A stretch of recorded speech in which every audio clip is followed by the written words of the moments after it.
Hello guys! For today's video, maghahunt tayo. Samahan nyo kami? Tara!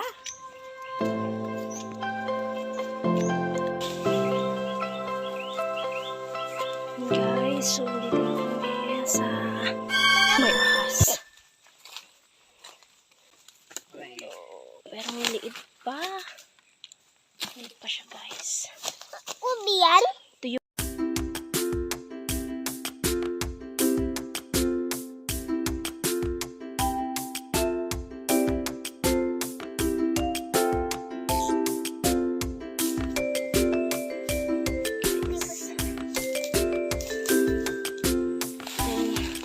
so ito, pwedeng siyang pwede na siyang kunin guys. Pwede natin itanim.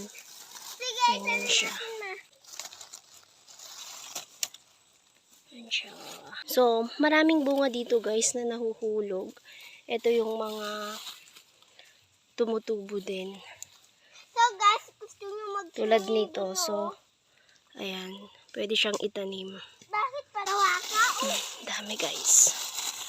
Ayan. So, nung last na kumuha kami dito, may nahukay kami sobrang laki. Ito yun. Rain. Ayan. Ito Ito, ma. Ito pa. Ito din. So, ayan. So, hukayin natin mamaya. Dito muna tayo. Let's see kung may ano siya. Ito yung mga bunga ng ube na nahuhulog. Galing dito sa taas. So, namunga yan. Pag nahuhulog, ito na siya guys. Tapos, mag-ano siya ulit. Tutubo.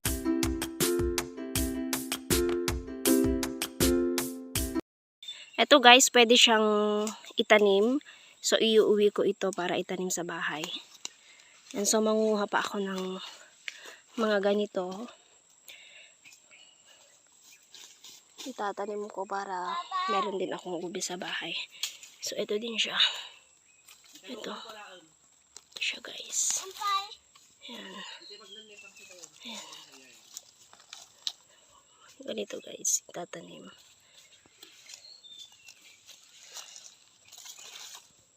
Ayan siya. Ang maganda kasi dito guys, ano siya, buhangin. So, parang mas gusto yata ng ube yung buhangin. Kasi malamig. Pero sobrang lalim lang siya guys. Bago mo siya mahukay. So, bago mo siya makuha, kailangan mo munang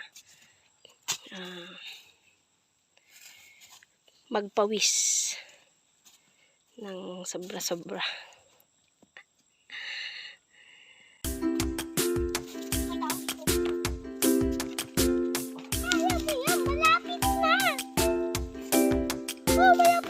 Putol siya guys.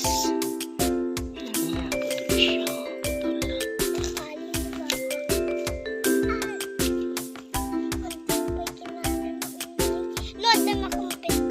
Ayan guys, sumisilip na siya. Pero kailangan mo talagang mag-effort para makuha siya kasi sobrang lalim.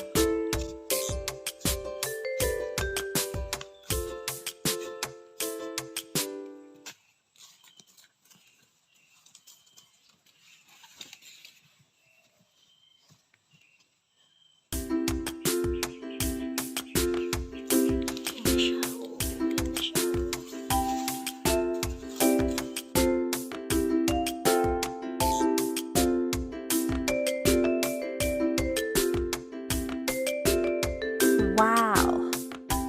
Wow! Sulit ang pagod. Yan guys, yung pinagkuhanan sobrang lalim. Ang laki guys. Sulit ang pagod. Ilang minutong hinukay. Tinim natin ulit ito.